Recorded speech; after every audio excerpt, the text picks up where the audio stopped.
10 things you must do before the next Minecraft update. Hello there, Ray here, and with every new version of Minecraft means things are changed. Some things are added and some things are removed. But luckily, I spent the last 15 years finding the craziest rares and tricks that can be done with these changes so you don't have to.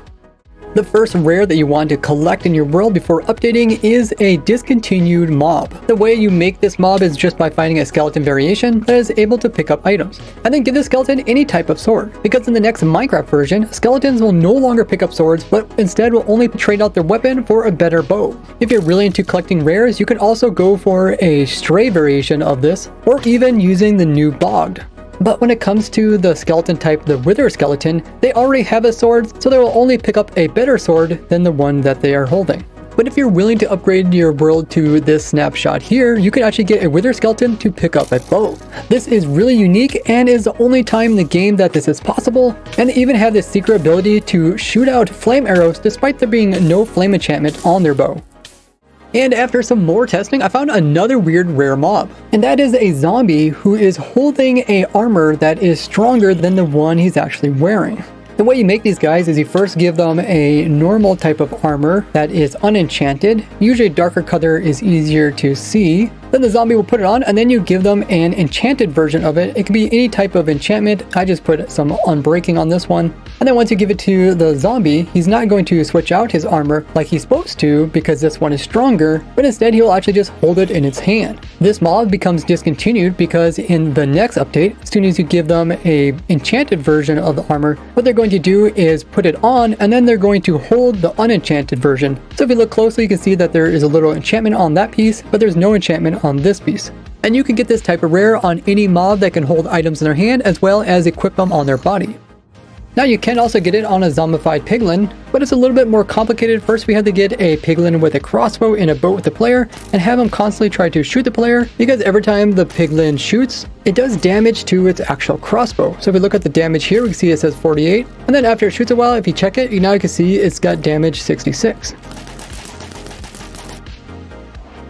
So once the piglin uses up all its durability on its crossbow, it will break, so it has nothing in its hands. And if it has the can pick up loot tag, that means it can pick up armors like our unenchanted chestplate. But the only problem is it won't pick up the enchanted version, hold it in its hand, because the piglins are broken like the old zombies used to be, where they can never hold any armor in their hands because they're trying to wear it, and he already is wearing something. But next thing we want to do is bring this guy to the overworld. So once we go ahead and bring him over into the overworld, you will then convert over into a zombified piglin. And these zombie variations can go ahead and pick up stuff and hold it in their hand. And just like that, we can get the guy to hold an enchanted version of the chestplate in their hand while actually wearing a worser version of it on themselves.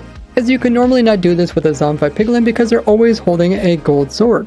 Now something that looks similar but isn't actually a rare is giving them a lower tiered armor piece but has a Curse of Binding enchantment, meaning he can't actually switch it out. So when I do give him something that's a higher tier, he'll just have to end up holding it. So this is not a rare, and that's why we want to have the hand piece enchanted and the piece being worn being unenchanted. Leave a like on the video for the hundreds of hours of testing I have to do in order to put these lists together.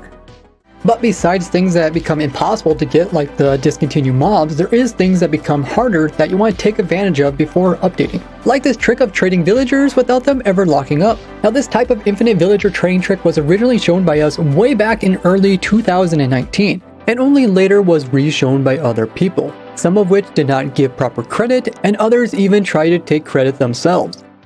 But the trick is getting nerfed in the next version. So what this helps you with is actually trading with villagers more than 2 times a day. Now typically when you trade these guys, once they run out of things to buy or sell, they'll lock up with this little X. But if you want to do a whole bunch of trading, you don't want to be stopped. And that's where our cool trick comes into play. So all I'm going to do is open up the villager's trade screen and then move the villager into unloaded chunks, which I can easily do just by moving me out of this area so that as soon as I go through this portal, this area will immediately unload. But as you will see, the trade screen will stay there. So let me just go ahead and open this trapdoor, click on the villager, get washed through the portal. Now I'm over here at the main end island where the dragon's normally at, and you can see the villager screen is still here. At this point, I can come in and buy as many items as I want, but the trades will still appear to lock up. But the lock is actually not there. If I go ahead and go back to where the villager is, which is over here, go ahead and turn off that water. And if we look at the villager, we can see it never actually locked up the bell. And it actually never even progressed its little XP bar. This is especially helpful when you're trying to do a bunch of trades for something that you have a lot of, but the villager normally will only accept so many per day. You can automate this setup further than what I have, but all I have is just a small little opening here, and then on this side I just have a trapdoor to go ahead and put the player in crawling mode, as well as some blocks to hold in this villager so we can keep doing tons and tons of trades. But moving the villager over into the end dimension just to do an infinite amount of trades is quite annoying, but this can also be done anywhere just by unloading the chunk that the villager is inside of, which is based off the simulation distance of your single player world or multiplayer server. So all I have to do is hop in this cart here, push this button, and then open the villager's trade. And then we're going to get moved away back a total of 6 chunks so that the villager is completely unloaded. At this point we can go ahead and do as many trades as you want. And even though it will appear that all these are getting locked up, once we go ahead and exit the trade and then move ourselves back towards the villager, we'll now see that the villager will give us all our XPs, and if we check the trades, actually none of them got locked, and it's like we never even traded with the villager. This trick no longer works because when you try to move yourself away from the villager's trading screen will close. So do all your excessive villager trading before updating. Now, another trick that got removed in this next version has to do with the player having invulnerability once they log back into the game for a short period. This is quite useful if you're about to die, especially on your hardcore world. You can just log out, and then when you log back in, you're not going to take any damage from pretty much anything. Doesn't matter if it's a massive hit from a warden, falling into lava, an excessive explosion, you will take no damage. And even if you catch it on fire, you can wait until the fire is removed without taking any damage just by constantly relogging.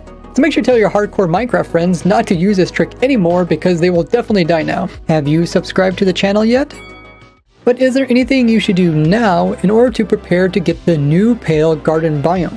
Well, this new biome will generate in new chunks, so it could just help to avoid traveling to new areas, especially places that have the same humidity and temperature as the Dark Oak Forest, because the new biomes generate in a similar place.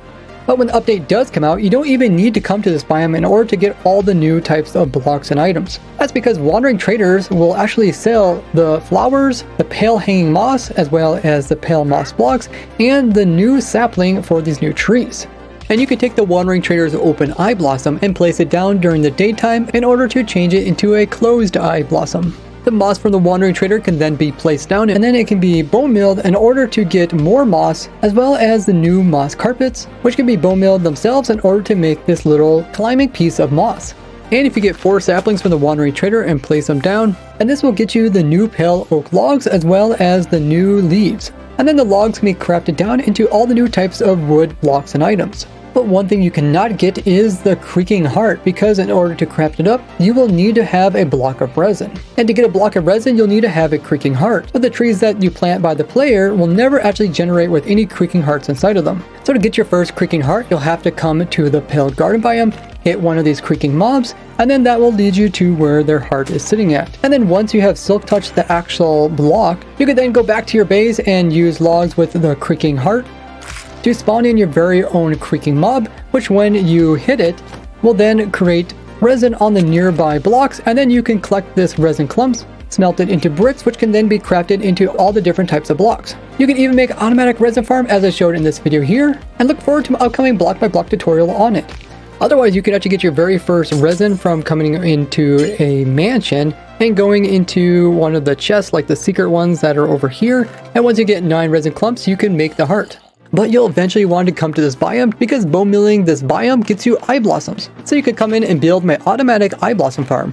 To see all the changes that came out with the winter drop, check out my snapshot review videos in this playlist here. Now click here to see more crazy rares in Minecraft. And if you have Amazon Prime or Twitch Prime or know of someone that does have it, make sure to use it each and every month to subscribe to have Twitch pay me in full, where it doesn't cost you anything extra. You do have to manually renew, but it's a great way to support me for no extra cost. You can learn how to easily do this with the link in the description. It also comes with tons of perks like getting your name here at the end, so I'm really grateful for everyone who does it. And as always, bye bye!